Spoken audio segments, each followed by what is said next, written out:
I went into a blissful sleep. Now, I know it was daylight because the room was light when I went to bed. But when I woke up, it was dark. And I thought, oh gosh, I've wet the bed. I felt wet. I was cold. I was wet. I thought, oh goodness gracious, I've wet the bed. I didn't know what to do. I reached over to get the call button. I was on the old-fashioned rigid IV board, so I couldn't reach my call button on the wrong side. So I said to my roommate, please turn on the light and call a nurse. Well, all I heard were her screams and my screams. I was bleeding out. The blood was coming up so badly that it was saturating the blankets across my chest and abdomen. And I remember just very gently rising up above my body and, this is interesting. That's me down there and that's me up here. And, oh, look at what they're doing down there. They're all fussing over my body and trying to do what they're trying to do for me. And that's interesting. I didn't feel any pain anymore. I didn't hurt. And I was just floating up here and above, watching all that was going on. And I knew that was me, but I really didn't feel any relationship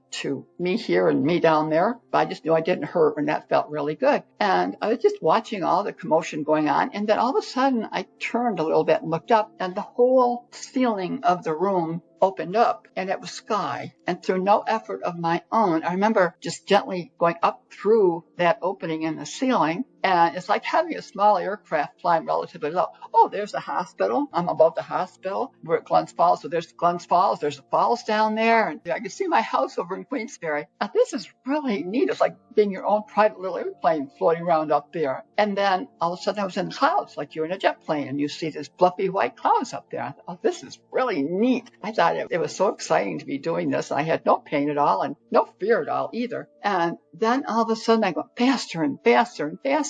It was stars. I know people talk about seeing tunnels and voids. I went through stars. And how I think about it is on the old TV show Star Trek, the Starship Enterprise would go through the star field's warp speed. I was just zipping through stars. And I don't know how long I went. I don't know how far I went, but after a while I started to decelerate, slow down just a little bit. And ahead of me, I could see light coming from the horizon over there. And as I got closer, I could see this beautiful city it just diamond. It was just beautiful. It just glistened. And as I got closer and closer, I noticed that there was gardens around the outside and a big wall that seemed to go all around forever. And as I got down and closer, I kind of landed in the garden. I realized that there was somebody there by the doorway. Now, it wasn't a door. It was a gateway. It didn't have a gate, but it was an archway. It was beautiful with columns, and it opened up. And I remember saying, oh my gosh, it's my grandpa. Now, we always wonder, who are we going to see when we get to heaven? I figured my brother Billy, he was killed at 17 in a train wreck. And I had felt him on occasion. Other people had felt Billy. He has a playful spirit. Or my former husband, Mark. Or maybe my mom and dad. But then again, it made sense afterward, after all these years. Well, I looked at my grandpa, and he died relatively young, and he was still young, but he had two legs. When he died, he had a circulatory problem, and they had to remove one of his legs. And you're going to remove the second leg, and he just could not deal with that, so he passed away. I never had a chance to tell him goodbye, and I always felt badly about that, not having a chance to say goodbye to Grandpa.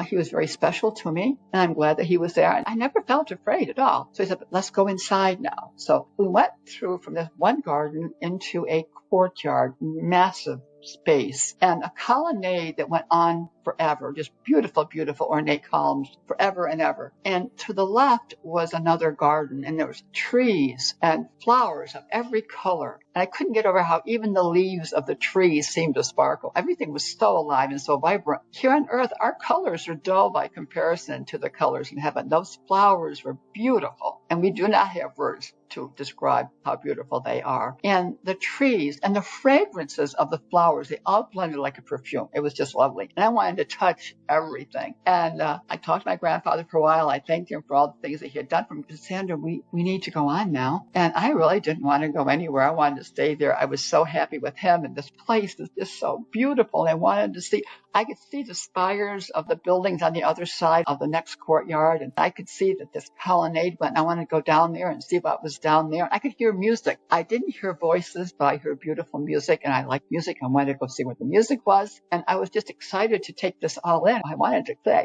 And he said, Sandy, you have to come with me now. So we walked through this courtyard into another courtyard. And then he took me to a building entranceway. And he said, now I have to leave you here. I didn't want to do that. I was afraid. Now, this is heaven, but this is my grandpa, and I don't know what's in there or who's in there or anything like that. And I could see through the doorway. It was a very bright room, light colored. The walls, too, everything had relief on them. They were beautiful. They were not plain. There's nothing plain about these beautiful walls and these beautiful buildings. They're quite ornate. And I remember stepping into this room, and I heard the words, Sandra, come up here. Do not be afraid. Well, I was afraid because in the middle of the room was this beautiful table and an entity that just sparkled, just glowed. And I really think, I'm imagining that must be God in a way that I wouldn't be afraid of him, because I'm sure God is far more than we can ever imagine on our little brains, because he created all these beautiful things. But he said, come here, do not be afraid. Well, once he said that the second time, I wasn't afraid. And he kind of looked at me for a while, like he was thinking about what's he going to do with me. And I thought, oh, it's like standing in front of the teacher getting a report card type of thing. And oh dear, what have I done? And I knew that I had made mistakes, and I was really a little bit nervous that he wouldn't let me stay. He said, you can stay, but I gave you a second life. Remember, I had polio and I died. He gave me a second life. This is my second life. And he said, what a value have you done with that life, Sandra? Have you made a difference in anyone's lives? Well, I thought I was a good mother. I was a Sunday school teacher. But have I really made a difference? No.